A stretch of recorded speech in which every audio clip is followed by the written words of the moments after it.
തിരുവനന്തപുരത്ത് E D ഉദ്യോഗസ്ഥരുടെ വാഹനം ആക്രമിച്ച കേസിൽ 2 പേർ കൂടി കസ്റ്റഡിയിൽ. ഡിവൈഎഫ്ഐ പ്രവർത്തകരായ കിരൺ, അനിൽകുമാർ എന്നിവരാണ് പിടിയിലായത്. രാവിലെ വീട്ടിൽ നിന്നാണ് 2 പേരെയും പിടികൂടിയത്. സനീറ്റ ചേരുകയാണ് കൂടുതൽ വിവരങ്ങളുമായി. സനീറ്റ, എന്തായാലും ഇന്നലെ ഒക്കെ ഈ പ്രതിഷേധം ഉണ്ടായപ്പോൾ പാർട്ടി തന്നെ, CPM തന്നെ പറഞ്ഞത് അവരുടെ ഇടയിൽ നിന്ന് ഞങ്ങൾ അവിടേക്ക് ആളുകളെ നൽകാം എന്ന് ഒക്കെ പറഞ്ഞാണ് ആ ആളുകളെ വിട്ടു നൽകിയത്. ഇതിപ്പോൾ വീണ്ടും ഈ ദൃശ്യങ്ങൾ പരിശോധിച്ച് ആരൊക്കെയാണ് ഇതിൽ പങ്കെടുത്തത് എന്ന് മനസ്സിലാക്കി പോലീസ് തന്നെ നേരിട്ട് പ്രവർത്തകരിലേക്ക് വീണ്ടും ആളുകളിലേക്ക് എത്തുകയാണ്.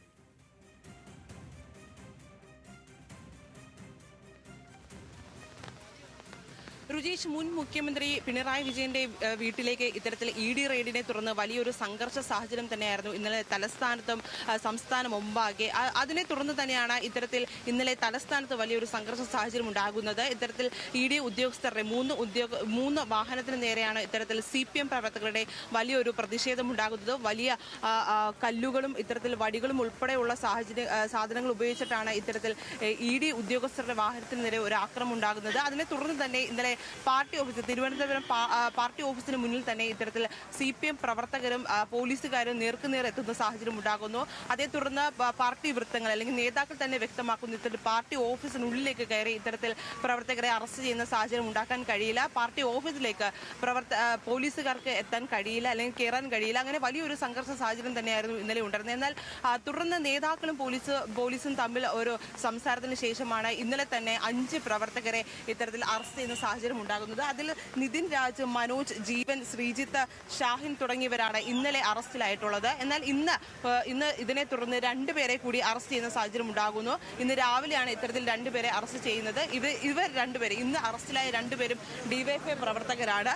ഇതിൽ പ്രധാനമായും പേരുകൾ പറയുന്നത് ഇത്തരത്തിൽ കിരൺ, അനിൽകുമാർ എന്നിവരെയാണ് ഇന്ന് പുലർച്ചെ അറസ്റ്റ് ചെയ്തിട്ടുള്ളത്. എന്തായാലും ഇപ്പോൾ നിലവിൽ ഈ കേസുമായി ബന്ധപ്പെട്ട് 7 പേരാണ് അറസ്റ്റിലായിട്ടുള്ളത്. ഇവർ 7 പേരും തിരുവനന്തപുരം എയർ ക്യാമ്പിൽ തന്നെ ഉണ്ട്. ഇവരെ തുടർന്ന് മജിസ്ട്രേറ്റിൽ ഹാജരാക്കുമെന്നാണ് അറിയാൻ കഴിയുന്നത്. വലിയൊരു സംഘർഷ സാഹചര്യം തന്നെയായിരുന്നു, വലിയ വിവാദമായ വിഷയമായിരുന്നു ഇന്നലെ. ഇത്തരത്തിൽ രാഷ്ട്രീയപരമായിട്ടാണ് ഇത്തരത്തിൽ മുൻ മുഖ്യമന്ത്രി പിണറായി വിജയന്റെ വീട്ടിലേക്ക് ഇത്തരത്തിൽ ED റെയ്ഡ് ഉണ്ടായത് എന്ന് തന്നെയാണ് പ്രതിപക്ഷം CPM ആരോപിക്കുന്നത്. കാരണം യാതൊരു തരത്തിൽ നമുക്കറിയാം, ഇത്തരത്തിൽ ഇന്നലെ ഒരു പ്രതിഷേധത്തിനെ തുടർന്ന് തന്നെ, അല്ലെങ്കിൽ 2 ദിവസം മുന്നേ തന്നെ ഇത്തരത്തിൽ മുഖ്യമന്ത്രി VD സതീശൻ പ്രധാനമന്ത്രിയെ സന്ദർശിക്കുന്ന സാഹചര്യം ഉണ്ടാകുന്നു. അതിനെ തുടർന്നാണ്, അല്ലെങ്കിൽ അതിനുശേഷമാണ് ഇത്തരത്തിൽ ഒരു ED റെയ്ഡ് ഉണ്ടായിരിക്കുന്നത്. അത് രാഷ്ട്രീയ പ്രേരിതം എന്ന് തന്നെയാണ് CPM പ്രവർത്തകർ ആരോപിക്കുന്നത്. അതുകൊണ്ട് തന്നെ എല്ലാ തരത്തിലും ഒരു CPM പ്രവർത്തകരുടെ ഭാഗത്തു നിന്നും വലിയൊരു വികാര പ്രകടനം തന്നെയായിരുന്നു ഇന്നലെ ഉണ്ടായിരുന്നത്. അതേ തുടർന്നാണ് ഇത്തരത്തിൽ ED പ്രവർത്തകരുടെ വാഹനത്തിൽ, അല്ലെങ്കിൽ ED ഉദ്യോഗസ്ഥരുടെ വാഹനത്തിന് നേരെ ഒരു സംഘർഷ സാഹചര്യം അല്ലെങ്കിൽ ആക്രമണം ഉണ്ടാകുന്നത്. അതേ തുടർന്നാണ് ഇപ്പോൾ 7 പേരെ അറസ്റ്റ് രേഖപ്പെടുത്തിയിട്ടുള്ളത്. എന്തായാലും ഇവരെ ഉടൻ തന്നെ മജിസ്ട്രേറ്റിന് മുന്നിൽ ഹാജരാക്കും. രുചീഷ്, സനീറ്റ, എന്തായാലും 7 പേരാണ് നിലവിൽ അറസ്റ്റിലുള്ളത്. പക്ഷേ നമുക്കറിയാം, ആ ദൃശ്യങ്ങളിൽ തന്നെ കാണുന്നുണ്ട് ഒരുപാട് ആളുകൾ, അത് ആ നമ്പർ 300-ലധികം ആളുകൾക്കെതിരെയൊക്കെയാണ് കേസെങ്കിൽ കൂടി ഈ ആക്രമണത്തിന് അത്രയും ആളുകൾ ഇല്ല എങ്കിൽ കൂടി 7-ൽ ഒതുങ്ങില്ല എന്നത് ഉറപ്പാണ്.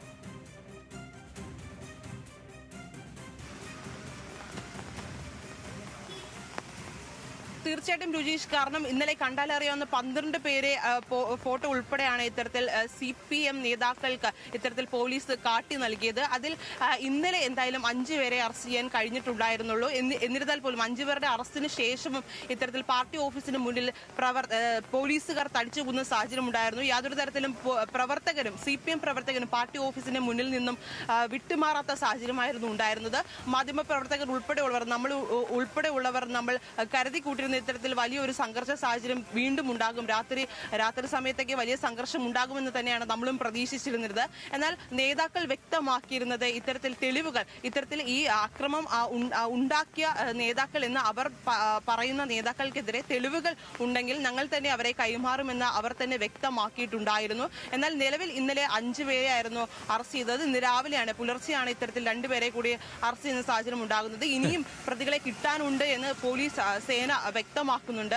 തുടർ നടപടികൾ എങ്ങനെയാണെന്നുള്ളത്, അല്ലെങ്കിൽ കൂടുതൽ പ്രവർത്തകരെ അറസ്റ്റ് ചെയ്യുമോ എന്നുള്ളതൊക്കെ നോക്കി കാണേണ്ടതുണ്ട്. എന്തായാലും നിലവിൽ 7 പേരെ തന്നെയാണ് അറസ്റ്റിലാക്കിയിട്ടുള്ളത്. ഇവരെ ഉടൻ തന്നെ, ഇന്ന് നമുക്കറിയാം അവധി ദിനമാണ്, അതുകൊണ്ട് തന്നെ മജിസ്ട്രേറ്റിൽ വീട്ടിലായിരിക്കും ഇത്തരത്തിൽ ഇവരെ ഹാജരാക്കുക. ശരി സനീറ്റ, എന്തായാലും 7 പേരാണ് നിലവിൽ അറസ്റ്റിലായിട്ടുള്ളത്. ഏറ്റവും പ്രധാനപ്പെട്ട കാര്യം, അത് പോലീസിന് വലിയ നാണക്കേടുണ്ടാക്കിയ സംഭവം കൂടിയാണ്. പോലീസ് നോക്കി നിൽക്കുകയാണ് ഇത്തരത്തിലൊരു അതിക്രമവും ആക്രമണവും ഉണ്ടായത്. അതുകൊണ്ട് തന്നെ പോലീസ് ഇത് വളരെ ഗൗരവത്തോടെയാണ് കാണുകയും ചെയ്യുന്നത്.